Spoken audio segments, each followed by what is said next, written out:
আসসালামু আলাইকুম। আজ আমি শেয়ার করব ঈদ স্পেশাল খুবই মজাদার দুধে ভেজানো লাচ্ছা সেমাইয়ের রেসিপি। এই লাচ্ছা সেমাইয়ের রেসিপিটি তৈরি করা অনেক সহজ, তবে অনেকের কাছে অনেক কঠিন মনে হয় কিছু টিপস না জানার কারণে।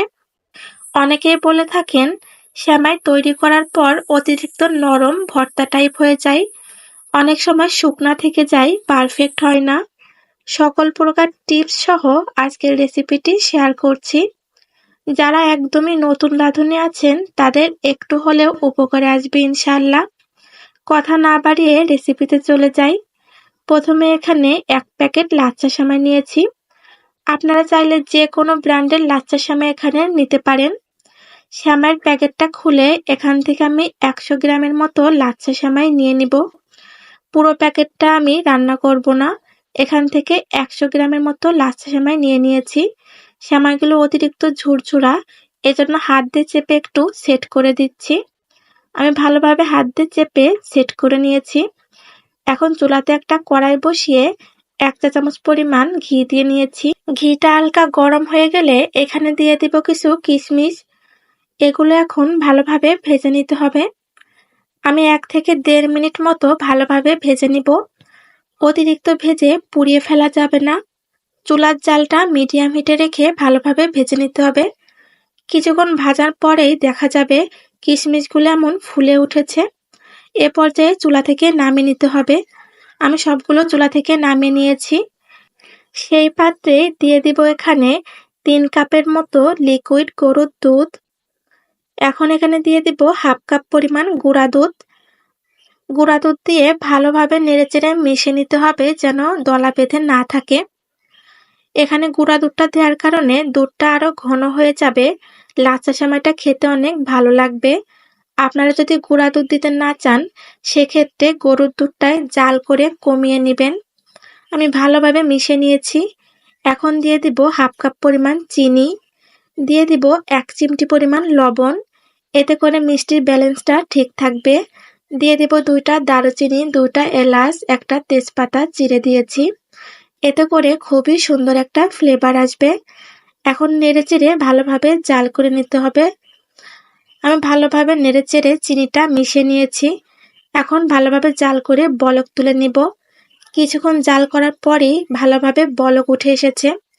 আমি এখানে যেহেতু গুঁড়া দুধ অ্যাড করেছি, এজন্য অতিরিক্ত জাল করে দুধটা ঘন করা লাগবে না। আমি আর অল্প কিছুক্ষণ জাল করে নিব। আমি এখানে 100 গ্রামের মতো লাচ্ছা সেমাই নিয়েছি, তার জন্য 3 কাপ দুধই পারফেক্ট। আপনারা যদি এমনভাবে পরিমাপটা বুঝতে না পারেন তবে আপনারা একটা কাপ মেপে লাচ্ছা সেমাইটা নেবেন। যে কাপ দিয়ে মেপে নেবেন তার ডাবল পরিমাণ দুধ দিলে পারফেক্ট ভাবে তৈরি হবে। আমি এখানে যে আস্ত মশলাগুলো দিয়েছিলাম সেগুলো তুলে নিয়েছি। বেশিক্ষণ দুধের মধ্যে থাকলে ফ্লেভারটা অতিরিক্ত ছেড়ে দিবে, খেতে ভালো লাগবে না। এখন নেড়েচেড়ে নামিয়ে রাখবো। 5 মিনিট মতো রাখবো ঠান্ডা হওয়ার জন্য। এদিকে আমি ভেজে রাখা কিশমিশগুলো লাচ্ছা সেমাইয়ের উপর দিয়ে দিব। সবগুলো দিব না, কিছু রেখে দিব পরে ডেকোরেশনের জন্য। 5 মিনিট পর ফিরে এসেছি। দুধটা এখন কুসুম গরমের থেকেও হালকা একটু গরম অবস্থাতে আছে। এই অবস্থাতেই সেমাইয়ের মধ্যে দিয়ে দিব। কখনোই লাচ্ছা সেমাইয়ের মধ্যে অতিরিক্ত গরম দুধটা দিবেন না। অতিরিক্ত গরম দুধটা দিলে লাচ্ছা সেমাই অতিরিক্ত নরম হয়ে ভর্তা টাইপ হয়ে যায়। আবার অতিরিক্ত ঠান্ডা দুধটা দিলেও লাচ্ছা সেমাইটা ভালোভাবে ভিজতে চায় না, পারফেক্ট হয় না। এজন্য অবশ্যই দুধটা চুলা থেকে নামিয়ে 5 মিনিট ঠান্ডা করে কুসুম গরমের থেকেও হালকা একটু গরম থাকা অবস্থাতে দিয়ে নেবেন। এতে পারফেক্ট ভাবে সেমাইটা তৈরি হবে। আমি সবটুকু দুধ এখানে দিয়ে দিয়েছি। এখন হালকা করে একটু নেড়ে 10 মিনিটের মতো রেস্টে রেখে দিব।